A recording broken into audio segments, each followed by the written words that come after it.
ನಾನು ಹೇಳಿದ್ದು ಕಥೆ ಅಂತ ಒಪ್ಕೊಂಡಿದ್ದಾನೆ ಚಿನ್ನಯ್ಯ. ಹಾಗಾದ್ರೆ ಈ ಚಿನ್ನಯ್ಯನಿಗೆ ಚಿನ್ನದಂತಹ ಕಥೆಯನ್ನ ಹೆಣೆದುಕೊಟ್ಟವರು ಯಾರು?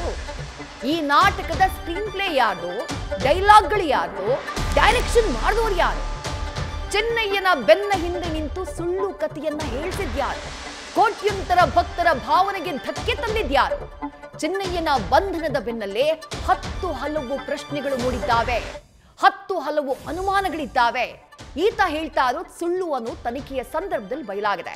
SIT ಅವರು ಕನ್ಫರ್ಮ್ ಮಾಡಬೇಕು, ವರದಿ ಕೊಡಬೇಕು. ಆದ್ರೆ ತನಿಖೆ ಜನರ ಕಣ್ಮುಂದೆನೇ ಆಯ್ತಲ್ಲ, ರಾಜ್ಯದ ಜನರ ಕಣ್ಣು ಮುಂದೆ ಆದಂತಹ ತನಿಖೆ ಇದು. ಅದನ್ನ ನಾವು ಮರಿಬಾರ್ದು. ಎಲ್ಲಿ ಏನ್ ಸಿಕ್ತು, ಹೇಗ್ ಸಿಕ್ತು, ಯಾವ ರೀತಿ ಗುಂಡಿಯನ್ನ ಅಗದ್ರು, ಪಿನ್ ಟು ಪಿನ್ ಮಾಹಿತಿ ರಾಜ್ಯದ ಜನರ ಮುಂದಿದೆ, ಧರ್ಮಸ್ಥಳದ ಕೋಟ್ಯಂತರ ಭಕ್ತರ ಮುಂದಿದೆ. ಈಗ ತಾನು ಹೇಳಿದ ಸುಳ್ಳು ಅಂತ ಒಪ್ಕೊಂಡಿದ್ದಾನಂತೆ, ನಾನು ಬರೀ ಪಾತ್ರಧಾರಿ ಅಂತ ಹೇಳ್ತಿದ್ದಾನಂತೆ. ಹಾಗಾದ್ರೆ ಈತನ ಹಿಂದಿದ್ದು ಇದೆಲ್ಲವನ್ನ ಮಾಡಿಸಿದ್ಯಾರು? ಯಾವ ಕಾರಣಕ್ಕಾಗಿ ಮಾಡಿಸಿದ್ರು? ಅವ್ರ ಅಸಲಿಯತ್ ಬಯಲಾಗ್ಬೇಕಲ್ವಾ? ಧರ್ಮಸ್ಥಳ ಅನ್ನುವಂಥ ಒಂದು ಕ್ಷೇತ್ರ, ಧಾರ್ಮಿಕ ಕ್ಷೇತ್ರ, ಲಕ್ಷಾಂತರ ಸಂಖ್ಯೆಯಲ್ಲಿ ಭಕ್ತರು ಬರ್ತಾ ಇದ್ದಂತಹ ಕ್ಷೇತ್ರ.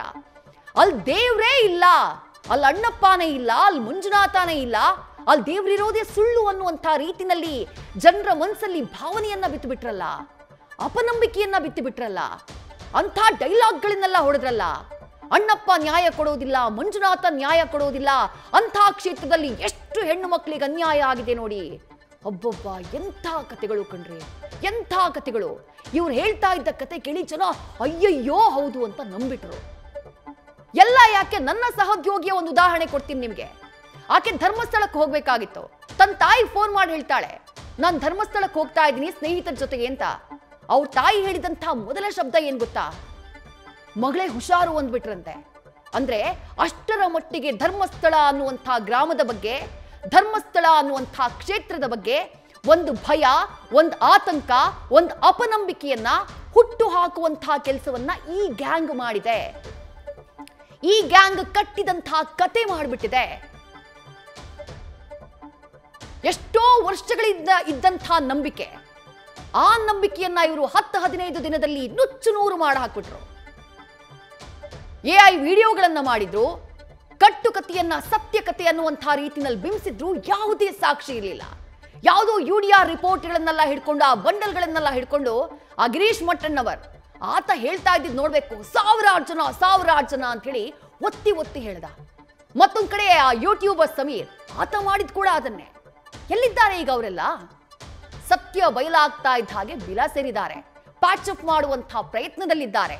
ಇನ್ನು ಆ ಸುಜಾತಾ ಭಟ್ ಈಗ ಹೇಳ್ತಾರೆ, ಇವರು ಆಕೆ ಹೇಳಿದ್ದನ್ನ ನಾವು ಸತ್ಯ ಅಂತ ನಂಬಿದ್ವಿ ಅಂತ. ಆಗ ಎಲ್ಲಿ ಹೋಗಿದ್ರು? ಆಕೆ ತಮ್ಮ ಬಳಿ ಬಂದಾಗ ಆಕೆ ಹೇಳ್ತಾ ಇರೋದ್ರಲ್ಲಿ ಸತ್ಯ ಇದೆಯೋ ಇಲ್ವೋ ಅನ್ನೋದನ್ನ ಯಾಕೆ ಪರಿಶೀಲನೆ ಮಾಡಿಲ್ಲ? ಒಂದು ಕ್ಷೇತ್ರದ ಮೇಲೆ ಅಪವಾದ, ಒಬ್ಬ ವ್ಯಕ್ತಿಯ ಮೇಲೆ ಇಂಥದ್ದೊಂದು ಘನಘೋರವಾದ ಆರೋಪವನ್ನ ಮಾಡುವಂತಹ ಸಂದರ್ಭದಲ್ಲಿ ಪರಿಶೀಲನೆ ಮಾಡಬೇಕಾಗಿತ್ತಲ್ವಾ? ಬಹುಶಃ ಇವರೇ ಕತೆ ಕಟ್ಟಿ ಕೊಟ್ರೋ ಏನೋ. ಆಕೆ ಒಂದು ಇಂಟರ್ವ್ಯೂನಲ್ಲಿ ಅದನ್ನೇ ಹೇಳಿದ್ದಾರೆ. ಆ ನಂತರ ಹಂಗಿಲ್ಲ ಬಲವಂತದಿಂದ ಹೇಳಿಸಿದ್ರು ಅಂದಿದ್ದಾರೆ. ಅವ್ರು ಹೇಳ್ಕೊಟ್ಟಿದ್ದಕ್ಕೆ ನಾನು ಹೇಳಿದೆ, ಅವ್ರು ಹೇಳಿದ್ದನ್ನು ನಾನು ಹೇಳಿದೆ ಅನ್ನುವಂಥ ಹೇಳಿಕೆಯನ್ನ ಸುಜಾತಾ ಭಟ್ ಕೊಟ್ಟಿದ್ದಾರೆ.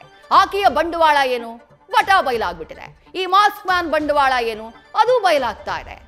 ಒಂದೊಂದಾಗೆಲ್ಲವೂ ಹೊರಗಡೆ ಬರ್ತಾ ಇದೆ. ಏನು ಉದ್ದೇಶ ಆಗಿತ್ತು ಇವ್ರದ್ದು?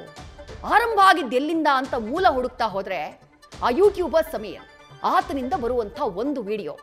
ಅಲ್ಲಿ ತನಕ ಸೌಜನ್ಯ ಪರವಾಗಿ ಒಂದು ಹೋರಾಟ ನಡೀತಾ ಇತ್ತು. ಆ ಹೋರಾಟ ಆಗೊಮ್ಮೆ ಈಗೊಮ್ಮೆ ಸದ್ದು ಮಾಡ್ತಾ ಇತ್ತು. CBI ತನಿಖೆ ಆಗಿದೆ, ಎಲ್ಲವೂ ಆಗಿದೆ. ಎಲ್ಲವೂ ಆದ ನಂತರವೂ ಕೂಡ ಆ ಹೋರಾಟ ಕಂಟಿನ್ಯೂ ಇತ್ತು. ಒಂದಿಷ್ಟು ಜನ ಆ ಹೋರಾಟವನ್ನ ಮಾಡ್ತಾ ಇದ್ರು. ಆದ್ರೆ ಒಂದು ವಿಡಿಯೋ ಮಾಡ್ತಾನೆ ಯೂಟ್ಯೂಬರ್ ಸಮೀರ್.